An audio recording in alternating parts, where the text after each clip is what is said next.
जब brand ambassador बनाए जाते हैं, कोई इस बात की तरफ ध्यान नहीं देता कि ये शराब पीता है कि नहीं पीता है। बेटी बचाओ अभियान की जब ब्रांड एम्बेसडर बनाई जाती है तो कोई नहीं देखता कि कितनी अश्लीलता इसके माध्यम से समाज में फैल रही है। कोई नहीं देखता कि आप खेल का ब्रांड एम्बेसडर किन किन को बना रहे हैं, जिनका आचरण, जिनका व्यवहार, जिनका जीवन, जिनका खान पान उसके अनुकूल नहीं है। मैं मानता हूं कि ऐसा नहीं होना चाहिए। बहुत लंबे समय से हम इनके लिए संघर्ष कर रहे हैं कि सरकार इनको कोई मदद करे, पर मैंने इनको कहा कि सरकार को छोड़ दीजिए। सरकार के कार्य करने के तरीके अलग होते हैं। उन तरीकों के लिए कभी बैठिए खेलिया जी के पास, बनाइए योजनाएं कि वो कैसे आपके मध्य में आ सकते हैं, कैसी वो योजनाएं लागू हो सकती हैं, पर उनके लिए नहीं। आपने जो काम करके दिखाया है, मुझे लगता है कि जब चारों तरफ अंधेरा हो और उस अंधेरे में एक दीपक जब जलता है तो एक आशा बंधती है कि हाँ शायद अब प्रकाश हो सकता है। आपने उस दीपक का काम किया है, आपने दिखाया है अपने कार्यों के माध्यम से, अपने जीवन के माध्यम से कि इस संस्कृति को अपना करके, इस विरासत को अपना करके, इन मान्यताओं और सिद्धांतों को अपना करके हम समाज के ऊंचे से ऊंचे पायदान पर जा सकते हैं। हो सकता है कोई पब्लिक स्कूल में पढ़ने वाला बच्चा बहुत बड़ा अधिकारी बन सकता है। मैं बल्कि एक बात मैं कह करके अपनी वाणी को विराम दूंगा। अब गुरुकुल की जिम्मेदारी मेरे को भी दी है। अब 50 साहब बैठे हैं, इनको पता है कि गुरुकुल के लिए कैसे जोड़ी करके मांगना पड़ता है। उनको था शायद थोड़ा संकोच होगा, मेरे को परमिट मिल गया लाल कपड़े पहनने के बाद। पहले तो मैं भी ऐसे ही था और मैं हरियाणा की क्रिकेट टीम में खेलता था। उसको छोड़ने के बाद मैं नॉन मेडिकल से पढ़ाई भी करता था। छोड़ने के बाद जब आर्य समाज में आया तो घर के लोगों ने कहा कि तू भूखा मरेगा। मैंने कहा परमात्मा ने इतनी ताकत दी है, यदि मुझे सड़क पे खड़ा होकर के तमाशा करने का टाइम मिल गया तो मैं भूखा नहीं मरूंगा बिल्कुल भी। आर्य समाज का एक एक कार्यकर्ता, मैं ये कह सकता हूँ कि आर्य समाज के इन विद्यालयों में, गुरुकुलों में पढ़ने वाला व्यक्ति कभी सामान्य खान पान के से वंचित नहीं रहेगा, घर चलाने से वंचित नहीं रहेगा। पर मैं इससे बड़ी बात कह रहा हूँ, मैं अपने गुरुकुल के लिए एक फाइनेंसर को लेकर के गया कि आपको एक बार गुरुकुल की विजिट करवाते हैं। और वहाँ से आने के बाद फिर उन्होंने बड़ी निराशा भरी भाव से कहा कि स्वामी जी किस चक्कर में पड़े, बड़े बड़े पब्लिक स्कूल यहाँ हैं, आप क्या मुकाबला करोगे? आपने साधारण सी एलईडी लगा रखी है, साधारण आपके टीचर हैं, साधारण परिवारों के ये बच्चे हैं, ये क्या परिवर्तन करेंगे? मैंने कहा जी ठीक कह रहे हैं, क्योंकि आप जिस परिवेश में पले बड़े हैं वहाँ तो 2-2 लाख रुपए महीने की फीस दी जाती है। हम तो इन बच्चों को ये कहते हैं कि जो कुछ थोड़ा बहुत देना होगा तो हम ही दे देंगे, आप आओ तो गुरुकुल में। और आप आश्चर्य करेंगे, 126 बच्चे हमारे पास हैं, उनमें से 56 बच्चे ऐसे हैं जिनमें से किसी का बाप नहीं है, किसी की माँ नहीं है, और जो बाकी के हैं उनके पिताजी दारू पीते हैं, शराब पीते हैं। हाथ जोड़ करके उनकी माँ छोड़ करके चली गई, जिनको बस सिर्फ रख लो, हमें नहीं कोई चाहे आप पढ़ाना भी मत, खिलाना भी मत, पर इनको रख लो, वहाँ रहेगा तो बर्बाद हो जाएगा, शराब पिएगा। मैं उस व्यक्ति के साथ गाड़ी में बैठ करके निकला और मैंने कहा कि एक परिवार की विजिट करते हैं, वहाँ आपको मैं किसी से मिलवा के लेकर के आता हूँ। वहाँ हम एक बुजुर्ग माता जी के पास बैठे और माता जी से ये मैंने जानबूझ करके वो बातें शुरू की कि माता जी कैसा चल रहा है?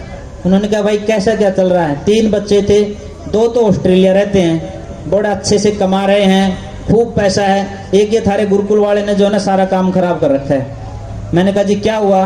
कि ना तो कोई इसने नौकरी मिली, अपनी किताबों की दुकान कर रहा है, सामने मेरे दो राजा है, मेरे दो 2 घंटे बात मारा है और चला जा है, और कोई काम नहीं। मैंने कहा माता जी आपकी यही सबसे बड़ी पूंजी है, जो शाम को बैठ करके आपके साथ 2 घंटे बात कर लेता है ना, ये सबसे बड़ी पूंजी है। और मैंने फिर वो उदाहरण दिया। कुछ दिन पहले मैं हॉलैंड में था, वहाँ मैं बात कर रहा था किसी से, वहाँ अनाथ आश्रम जैसे होते हैं, ऐसे एक वृद्धाश्रम था, उसको देखने के लिए चले गए। बहुत से इंडियंस वहाँ रहते हैं।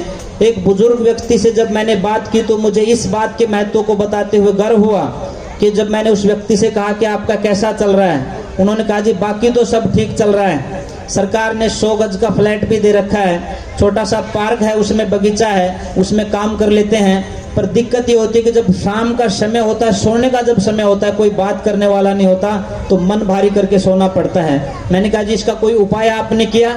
उन्होंने कहा जी एक छोटा सा उपाय हमने किया है, और उपाय वो ये है कि एक्सचेंज में एक व्यक्ति को बुक करवा रखा है, जिसको हर महीने $500 हम देते हैं, और $500 की एवरेज में वो हमारे से रोज 10 मिनट बात करता है। और वो मेरे से पूछता है कि दिन कैसा रहा, आज आपने बगीचे में क्या किया, क्या खाना खाया, वो मेरे से सारी बातें पूछ लेता है। मेरा दिमाग खाली हो जाता है और मुझे ठीक से नींद आ जाती है। मैंने उस माता जी को कहा कि आपने जो ऑस्ट्रेलिया में छोड़ रखे हैं ना बच्चे, उनकी तो ये हालत है। आशा सानी नाम की जो महिला की जो घटना आप लोगों ने सुनी होगी, माँ ने फोन किया, बेटा कहा मैं बिजी हूँ अभी, माता जी बाद में फोन करना। 6 महीने तक बच्चे का फोन नहीं आता है। माता जी अंदर कमरे में है, उसका देहांत हो जाता है। ये पंजाब केसरी के ऑडिटोरियल में जो लिखा वो मैं आपको बता रहा हूँ। 6 महीने के बाद बच्चे को ध्यान आता है कि वो माँ ने फोन किया था, बात नहीं हुई, मैं बात करता हूँ। और वो जब फोन करता है तो फोन स्विच ऑफ आता है, कुछ बात नहीं होती।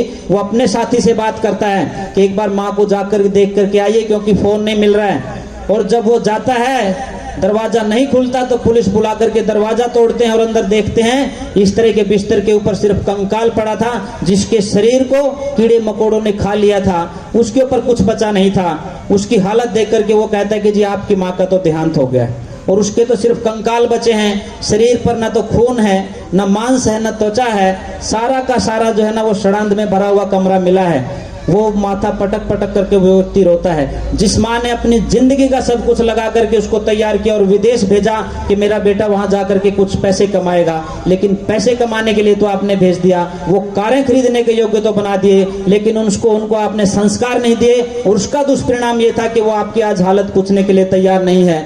ऐसी घटना में जब पूछते हैं कि भाई आपकी माँ का देहांत हो गया, आप क्यों नहीं आ रहे हैं? 2 बच्चे विदेश में हैं। एक कहता है कि नहीं जी हमने तो बांट रखा, पिताजी मरेंगे जब मैं आऊंगा, अब माँ मरी है तो उसकी जिम्मेदारी है, उसको जाना चाहिए था। मैं कहना यह चाहता हूँ, इस तरह के विद्यालयों में शिक्षा का महत्व क्या है उसके ऊपर मैं कहना चाहता हूँ। गुरुकुल में पढ़ने वाला विद्यार्थी आपकी आंख में आंख डाल करके बात नहीं करेगा, आपके सामने नजरें झुका करके बात करेगा। वो कभी आपके कहे को मना नहीं करेगा, आपके आदेश को मना नहीं करेगा।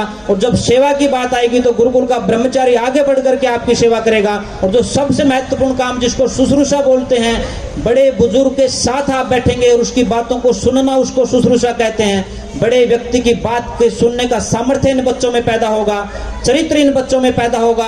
यदि ये किसी भी बड़े से बड़े पद के ऊपर गए तो मैं गारंटी के साथ कह सकता हूं ये कोई रिश्वत नहीं लेंगे, ये किसी माँ बहन बेटी के सम्मान को तार तार नहीं करेंगे, ये देश की अस्मिता को खतरे में नहीं डालेंगे।